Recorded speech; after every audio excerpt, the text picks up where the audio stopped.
কয়েকদিন আগেই ফিলিস্তিনের গাজায় নরক ডেকে আনার হুমকি দিয়েছিলেন মার্কিন প্রেসিডেন্ট ডোনাল্ড ট্রাম্প। গাজাবাসীদের সরিয়ে শহরটি পুনর্গঠন করে সৈকতের নগরী বানানোর ইচ্ছাও প্রকাশ করেন তিনি। তবে এরই মাঝে সামনে আসলো নতুন খবর।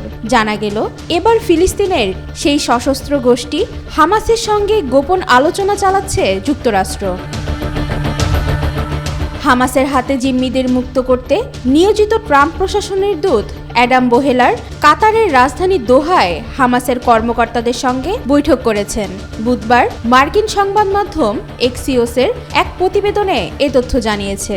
অভূতপূর্ব ঘটনা উল্লেখ করে প্রতিবেদনে বলা হয়, এর আগে কখনো সশস্ত্র এই গোষ্ঠীর সঙ্গে সরাসরি আলোচনায় বসেননি যুক্তরাষ্ট্র। প্রথমবারের মতো এই আলোচনার লক্ষ্য হল হামাসের কাছে বন্দী থাকা মার্কিন জিম্মিদের মুক্ত করা। এছাড়া দীর্ঘ যুদ্ধবিরতি নিয়েও আলোচনা হচ্ছে বলেও জানিয়েছে সংবাদ মাধ্যম এক্সিওস, যেটির লক্ষ্য হল সব জিম্মিকে মুক্ত করা এবং গাজার যুদ্ধ বন্ধ করা। তবে নাম প্রকাশ না করার শর্তে একটি সূত্র এক্সিওসকে জানিয়েছে, আলোচনা চললেও হামাস ও যুক্তরাষ্ট্রের মধ্যে কোনো ধরনের চুক্তি এখনো হয়নি। হামাসের কাছে এখনও 59 জিম্মি রয়েছে, যাদের মধ্যে 35 জনই মারা গেছে বলে ধারণা দখলদার ইসরায়েলের। এই 59 জিম্মির মধ্যে একমাত্র মার্কিন জীবিত জিম্মি হলেন 21 বছর বয়সী ইডান আলেকজান্ডার।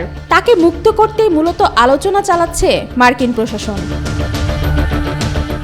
এক্সিওস জানিয়েছে, ট্রাম্প প্রশাসন গাজা নিয়ে যে পথে আগাচ্ছে, সাবেক প্রেসিডেন্ট জো বাইডেন ও তার প্রশাসন এমনভাবে আগায়নি। 1997 সালে ফিলিস্তিনি শান্তিকামী এই দলটিকে সশস্ত্র গোষ্ঠীর তকমা দিয়েছিল মার্কিন সরকার, আর এখন সেই গোষ্ঠীর সঙ্গেই আড়ালে আলোচনা চালাচ্ছে ট্রাম্প প্রশাসন। ফলে গাজা ইস্যুতে ট্রাম্প আসলে কোন পথে আগাচ্ছেন সেই বিষয়ে এখনো কোনো উপসংহারে আসতে পারছেন না বিশেষজ্ঞরা।